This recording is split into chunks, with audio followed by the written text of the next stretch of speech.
But Jim McGuinness been touted as a guy who could be heavily involved here somewhere along the line. Great. I mean, he's not a football man, Kev. My issue, my issue that I had, and I spoke about this early on this year regarding it, where he's all of a sudden taking up a coaching position. My point being, yes, if Jim McGuinness was to get involved at senior international level in some capacity, great.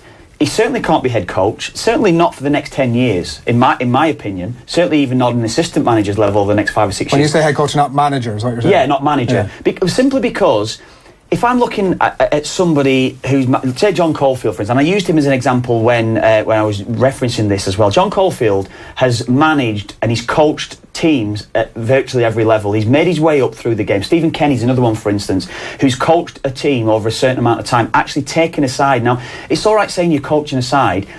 Jim McGuinness has coached individual GAA sides. He's done an unbelievable job with Donegal, and that's the thing. He has been great, and I think he's great for the mental preparation of a side. I don't see any reason why we can't utilise his strength in coming in with us. But you can't turn around to me and say that he's going to go in and be the head man, because he's never taken a team. He's never taken a team. Could be a coach at any level. Well, he's not coached a team at any level, though. I mean, I don't know. I don't know that actually.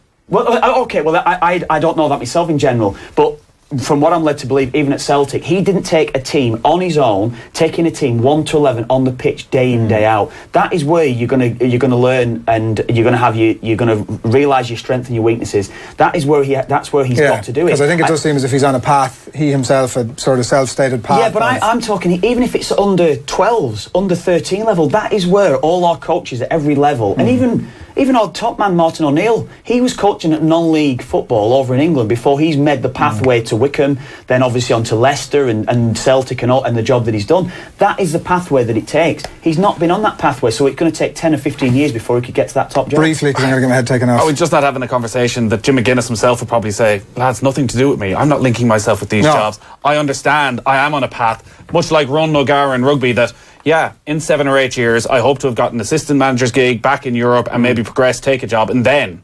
But I don't think you can have any criticism honestly, for the way he's gone about things. I think I was probably misinterpreted about what I think about it. But what I would say is, I think there could be a role for him to play. I think he could play a pivotal role. Do you think if he went on a path, he could ever become the Republic of Ireland manager? If he was taking a team over a certain amount of time and he got to, I mean, the one thing I took exception when he spoke about, I'm 60-70% way in my head how my team's going to line up. Now, that says to me that, look, you're a long way off it then if that's the case. If you're saying that, I think that you've got to take certain steps, and it's almost baby steps at first. And if I look at the coach of it, like, you've got Brian Kerr. We've already spoke about Brian Kerr. Brian Kerr is the most knowledgeable man on the game over here that I've known from top to bottom.